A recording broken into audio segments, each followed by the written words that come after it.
நீயே என் வாழ்வுக்கு கதியானவன்.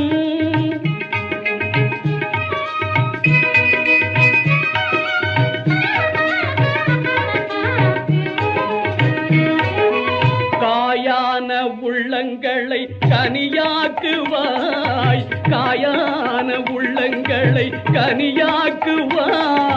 கந்தா என்றால் போதும் பிணி போக்குவாய், கந்தா என்றால் போதும் பிணி போ